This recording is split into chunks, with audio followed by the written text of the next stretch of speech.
ಮುಚ್ರಿ ಬಾಯಿ ಸಾಕು. 2 ವರ್ಷದಿಂದ ನಾವು ಫೋನ್ ಮಾಡಿದ್ನಂತೆ, ಕಾಳಿಕಾದೇವಿ ನುಡಿದ್ಬಿಟ್ಲಂತೆ. ದುಡ್ಡು ತಿನ್ರಿ, ರೆಟ್ಟಲ್ ಶಕ್ತಿ ಇಲ್ವಾ? ನೀವು ಹುಟ್ರೆ ನಾವು ಗೊಂಬೆ ಪೂಜೆವನ್ನ ಮಾಡಿ ವಶೀಕರಣ ರೂಪದಲ್ಲಿ ಮಾಡ್ಕೊಡೋದಪ್ಪ. ಹೌದಾ?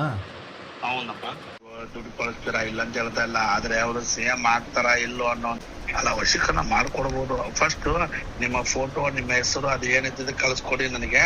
ನಾ ಎಲ್ಲಾ ರೀತಿ ನೋಡ್ಕೊಂಡ್ಬಿಟ್ಟು ಹೇಳ್ತೀನಪ್ಪ ನಿಮ್ಗೆ. ಹಾ, ನಮಸ್ಕಾರ. ನಿಮ್ಮ ಹೆಸರು ರಾಘವೇಂದ್ರ ಅಲ್ವಾ? ಹೌದು. ಇದೆಲ್ಲ ರೆಕಾರ್ಡ್ ಆಗಿದೆ. ವಶೀಕರಣ ಮಾಡೋದು ತಾಂಡ್ ನಾಳೆ ಬೆಳಗ್ಗೆ SP ಆಫೀಸ್ಗೆ ಹೋಗ್ತೀನಿ. ಯಾರಿಗೆ ಫೋನ್ ಮಾಡಿದ್ರೆ ಗೊತ್ತಾ ನೀವು? ನನ್ನ ಹೆಸರ ಚಾನಲ್ ಓನರ್ ಹತ್ರ ಇಷ್ಟೊತ್ತಕ್ಕ ಮಾತಾಡಿರೋದು ನೀವು. ಹೌದಾ? ಹಾ, ನಾಳೆ ಕೊಡ್ತೀನಿ. ನಾಳೆ ಬಂದು ಉತ್ತರ ಕೊಡಿ. ಓಕೆ, ಒಳ್ಳೇದಾಗ. ಆಯ್ತು. ತೊಂದ್ರೆ ಇಂಥವೆಲ್ಲ ಮೌಢ್ಯಗಳನ್ನ ಬಿತ್ಕೊಂಡು ಜನಗಳಿಗೆ ಎದುರಿಸ್ಕೊಂಡು 1 ನಿಮಿಷ ಕಟ್ ಮಾಡಕ್ ಹೋಗ್ಬೇಡಿ. ಹೇಳಿ ಹೇಳಿ. ಈಗ ನೀವು ವಶೀಕರಣ ಮಾಡ್ತೀರಾ ಅಂತ ಹೇಳಿದಿರ ಹೌದು ಅಲ್ವಾ? ಎಷ್ಟು ಜನಕ್ಕೆ ಮಾಡಿದಿರ ಈ ತರ? ನಿಮ್ಮ ನಂಬರು ವಿತ್ ನಿಮ್ಮ ಲೊಕೇಶನ್ ಟ್ರೇಸ್ ಆಗುತ್ತೆ.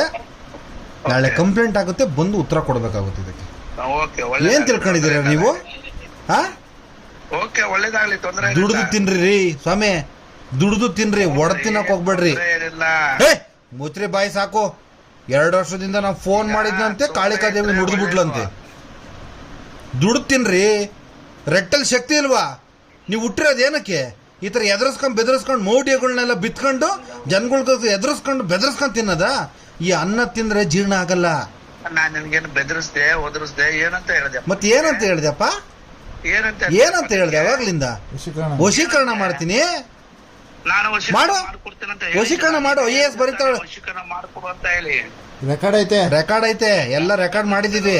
ಅದೇ ರಿಕಾರ್ಡ್ ತಗೊಂಡು ಏನ್ ಮಾಡ್ತೀಯಪ್ಪ? ನಾಳೆ ಏನ್ ಮಾಡ್ತೀಯ? ಮಾಡಲ್ಲಯ್ಯ. ನೀನ್ ಯಾಕೆ ಚಿಂತೆ ಮಾಡ್ತೀಯ? ಮಾಡ್ತೀನಿ ಮಾಡಿದ್ಮೇಲೆ ಗೊತ್ತಾಗುತ್ತೆ. ನೀನು ಒಂಚೂರು ಅಡ್ರೆಸ್ ಹೇಳ್ಬಿಡು ಹಂಗೇನೆ. ಭಗವತಿ ಟೆಂಪಲ್ ಕೇರಳ ಅಲ್ವಾ?